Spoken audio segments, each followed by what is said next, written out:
नमस्कार मित्रों, आपका एक बार फिर से मेरे YouTube चैनल पर स्वागत है, सत्कार है। आजकल एक बात बहुत तेज़ी से हमारे समाज में फैलती जा रही है कि बच्चे, युवा, लड़के लड़कियां अनायास किसी बात को लेकर रूठ जाते हैं, इतने तनाव में आ जाते हैं कि वो घर से भाग जाते हैं।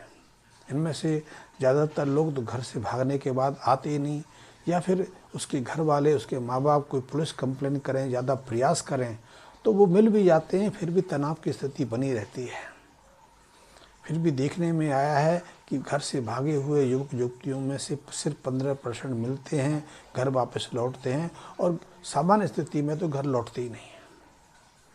ज्योतिष की दृष्टि से देखा जाए तो ऐसे युवकों के पीछे 12वें भाव की अशुभता, 12वें भाव के जो स्वामी हैं उनकी अशुभता, और 12वें स्थान या 12वें स्थान के जो स्वामी हैं उनका अन्य पापी क्रूर ग्रहों के साथ संबंध बनना, इन ग्रहों के स्वामी के ऊपर पापी ग्रहों की दृष्टि पड़ना, वो उन्हें ऐसे काम करने के लिए प्रेरित करता है। लाल किताब में, वैदिक ज्योतिष में अपना सिद्धांत है, लेकिन लाल किताब का कहना है कि हमारा जो 12वां घर है, 12वां जो हाउस है, वो इंसाफ का है, वो परम विश्राम का है, वो हमारी कामना का, इच्छा का, हमारी वासना का है।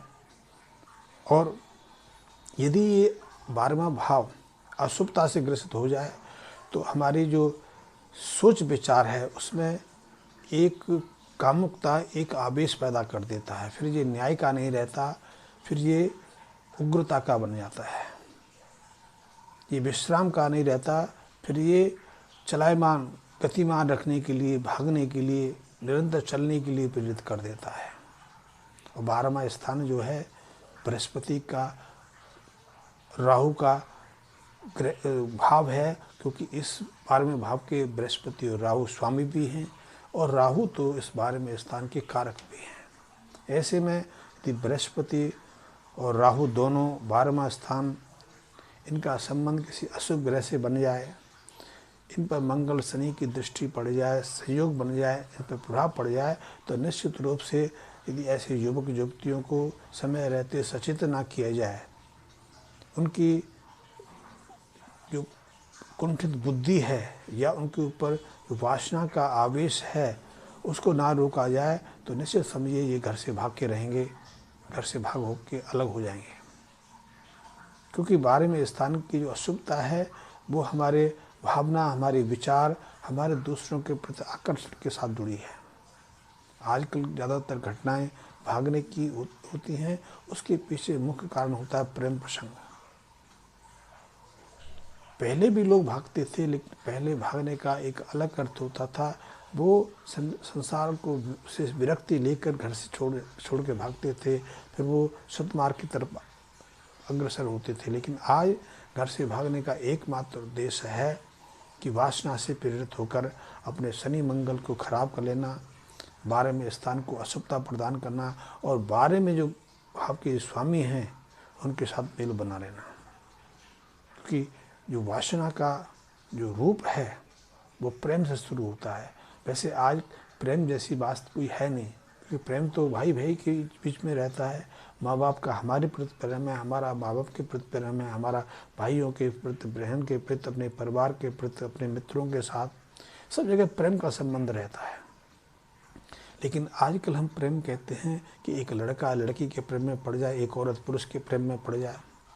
पुरुष विवाहित हो सकता है, बच्चे माँ बाप, बच्चों का पिता हो सकता है, पत्नी, स्त्री के कई बच्चे हो सकते हैं, वो किसी की पत्नी हो सकती है, किन्हीं बच्चों की माँ हो सकती है, लेकिन दूसरे पुरुष के संपर्क में आगे कहते हैं प्रेम में पड़ गई।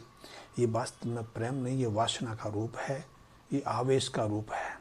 हम वासना से प्रेरित होकर एक दूसरे के संपर्क में आते हैं, और इससे हमारे कई ग्रह अशुभता ग्रसित हो जाते हैं, हमें कुछ भी अराजक करने के लिए बाध्य कर देते हैं। यदि युवक ऐसी वासना से प्रेरित होते हैं तो अपने माँ बाप को, अपने परिवार को, अपने समाज को छोड़कर वो भाग जाते हैं। फिर वो नीच ऊंच का प्रश्न नहीं देखते, वो अपनी मान अपमान का, यश अपयश का कोई ध्यान नहीं रखते। इसी तरह स्त्रियों के साथ भी है। यदि ये स्त्री दूसरे पुरुष के प्रेम में पड़ जाए या एक पुरुष दूसरी स्थिति के प्रेम में पड़ जाए तो वो अपनी सामाजिक मान्यता को भूल जाता है और वासना के प्रेरित होकर घर से भाग जाता है, क्योंकि ऐसी स्थिति में शनि सबसे पहले प्रभावित होते हैं, मंगल पहले प्रभावित होते हैं, चंद्रमा पर अशुभता बढ़ती है और 12वां स्थान प्रभावित होकर राहु और बृहस्पति को अशुभता प्रदान करता है। ऐसे में बुद्धि काम नहीं करती, न्यायता उसके पास भटकती नहीं, वो कुछ भी निर्णय लेने में बात हो जाता है। और एक चीज़ और भी है कि 12वें स्थान के साथ में यदि, क्योंकि 12वां स्थान पर छठवें जो भाव है उसका सीधा असर रहता है और छठवें भाव का जो दृष्टि है वो दूसरे भाव पर रहती है। यदि दूसरा भाव खाली है, छठवां भाव खाली है तो 12वां स्थान और प्रबल बन जाता है, क्योंकि ऐसे में 12वां स्थान सोया रहकर अशुभता को और प्रभावित कर देता है। इसलिए अक्सर ऐसी स्थिति में हमारे जो बच्चे हैं वो ऐसे निर्णय लेते हैं, घर से भाग जाते हैं। उसके पीछे कारण वही रहता है कि वासना से प्रेरित हो गए। हम प्रेम कहें, लेकिन ऐसे हम इस बात को प्रेम कैसे कह सकते हैं? क्योंकि आज से कुछ वर्ष पहले आप अच्छे से जानते होंगे, आज से कुछ वर्ष पहले, शायद 2-3 दशक पहले कि आप लौट जाएं तो पूरा गांव में जितने भी लड़के लड़कियां रहते थे वो सब भाई बहन के रूप में रहते थे। परिवार के रिश्तों के संबंध उतने अटूट रहते थे कि मामा के बच्चे बुआ के बच्चों के साथ खेलते हैं, चाहे लड़के लड़कियां हैं, ताया चाचा, एक पूरा परिवार के रूप में रहता था। आजकल तो खतरा हो गया है कि चाचा का बेटा ताई की बेटी को पीछे पड़ जाता है, प्रेम में पड़ जाता है, मामा का लड़का बुआ के लड़के से संबंध स्थापित कर लेता है, भाग जाते हैं। गांव के लड़के लड़कियां प्रेम में पड़ के भाग जाते हैं। इसको प्रेम कहते हैं।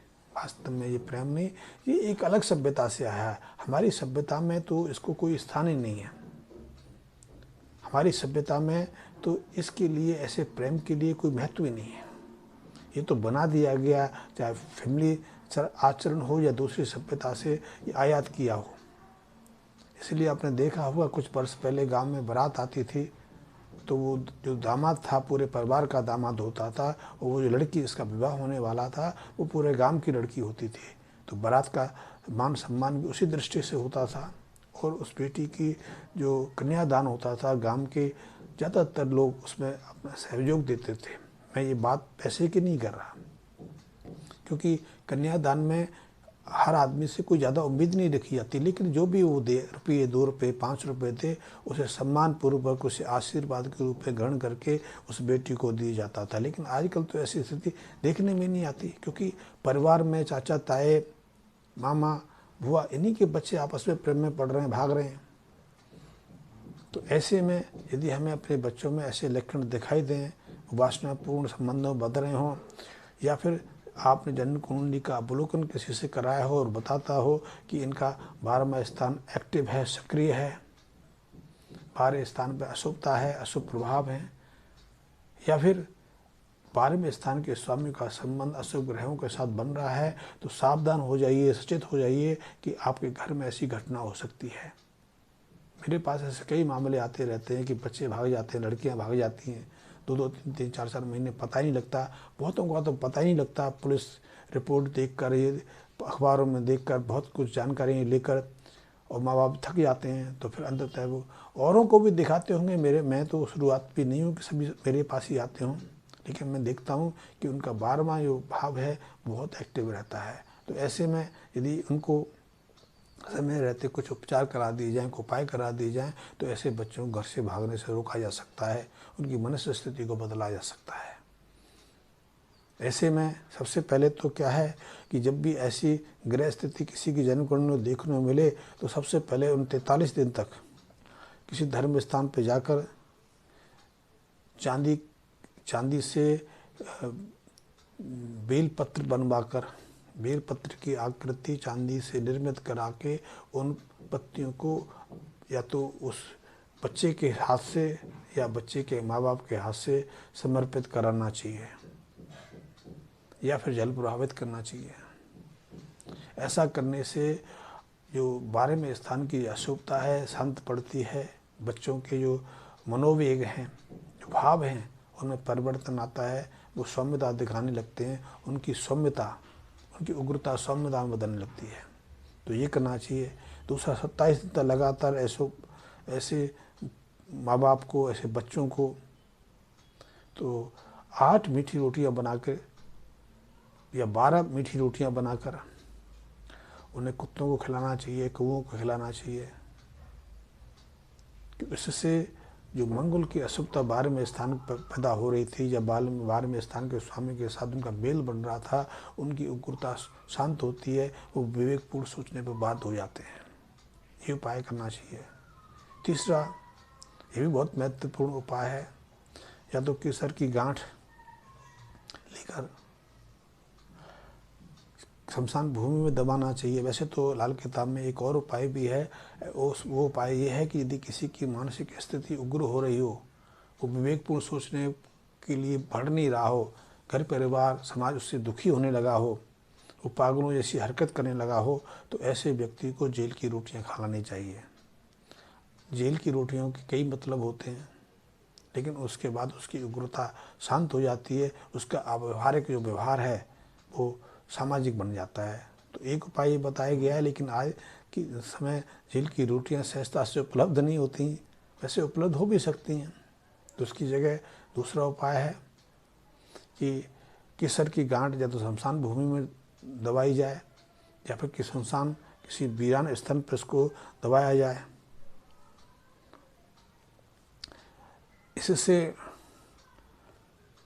इससे जो मनोविक्षोभ जैसी स्थिति है या वासनापूर्ण स्थिति है, उसे बाहर आने में मदद मिलती है। तो आप ये कर सकते हैं। एक चीज़ और भी है कि ऐसे परिवारों को अपने पुरोहित का, अपने गुरु का, किसी बुजुर्ग ब्राह्मण का, मंदिर का, अपनी मान्यताओं का, अपने पुराने रीति रिवाजों का, अपने कुल देवी देवताओं का अनादर नहीं करना चाहिए, उन्हें कहीं भूलना नहीं चाहिए। समय समय जब भी घर में कोई नया काम हो, नया उत्सव हो, नया त्यौहार मनाया जाए, तो उनको ससम्मान याद करना चाहिए और इनके निमित्त कुछ पैसे और भोजन की थाली अवश्य निकालनी चाहिए। ऐसे लोग जिनके जन्म कुंडली में मंगल की उग्रता है, राहु की अशुभता है, उनको घर में आए हुए मेहमानों को मीठा दे के विदा नहीं करना चाहिए। ना उनका आदर सत्कार प्रथम मीठा देने के साथ करना चाहिए। ऐसे मेहमानों को सबसे पहले नमकीन, चाहे वो दाल मोठ है, चाहे भुने हुए बादाम हैं, अखरोट हैं, काजू हैं, समोसे हैं, कचौड़ी हैं, ऐसे खिलाने के बाद उनको मीठा देना चाहिए। लेकिन फिर भी विदाई के समय मिठाई का डिब्बा नहीं देना चाहिए, क्योंकि ऐसे में चंद्र की, शुक्र की अशुभता फिर बढ़ जाती है। चंद्र और राहु की अशुभता बढ़ जाती है, फिर उनके बुद्धि पर एक पर्दा छाने लगता है, वो अविवेक व्यवहार करने लगते हैं। तो इससे बनना चाहिए। और यदि घर से भाग भी गए हों बच्चे, तो ये उपाय करने से उनका घर वापसी आने की संभावना बढ़ जाती है। ऐसे में केसर की गांठ निरंतर या तो शमशान भूमि में दबानी चाहिए, या किसी वीरान स्थान पर जाके उसको दबाना चाहिए। वीरान स्थान पर केसर की गांठ दबा के वहाँ तेल अर्पित करना चाहिए। तेल आप तिल का ले सकते हैं, तेल आप सरसों का भी ले सकते हैं। सबसे बड़ी चीज़ कि ऐसी स्थिति से बचने के लिए हमें अपनी शनि को उग्र नहीं करना चाहिए, शनि को अशुभता प्रदान नहीं करनी चाहिए। शनि की अशुभता ही है कि कम उम्र में प्रेम में पड़ना, प्रेम के साथ वासना को आकर्षित कर लेना। मित्रता एक अलग चीज़ है, लेकिन मित्रता में वासना को स्थान देना, ये शनि को उग्र करना है, शनि को जागृत करना है। ऐसे में यदि आप शराब पीते हैं, मांसाहार करते हैं, अंडे का सेवन करते हैं, या फिर जो अपोजिट सेक्स है, जो विपरीत लिंगी है, उसके साथ शारीरिक संबंध बनाना, यौनिक संबंध बनाना, यौनिक संबंध के बाद कई तरह की दवाइयों का सेवन करें, गर्भपात कराना, ये निश्चित रूप से जीवन के लिए बहुत अशुभ है। ऐसे में घर के बच्चे ऐसी उग्रता दिखाते हैं और वो घर से भागने में बाध्य हो जाते हैं। यदि आपको मेरी लाल किताब संबंधी ये छोटे छोटे जो वीडियोस पसंद आते हैं, यदि लाल किताब में रुचि रखते हैं, मेरे से संपर्क स्थापित करना चाहते हैं, लाल किताब सीखना चाहते हैं, या आपकी कोई जीवन की कोई समस्या है उसका निराकरण चाहते हैं, तो आप मेरे से जुड़े रह सकते हैं। जुड़ने के लिए बहुत सहज साधारण सा हल है कि आप मेरे वीडियोस को, मेरे इस चैनल को लाइक कर लें, सब्सक्राइब भी कर लें और मेरे बेल आइकन को प्रेस कर लें।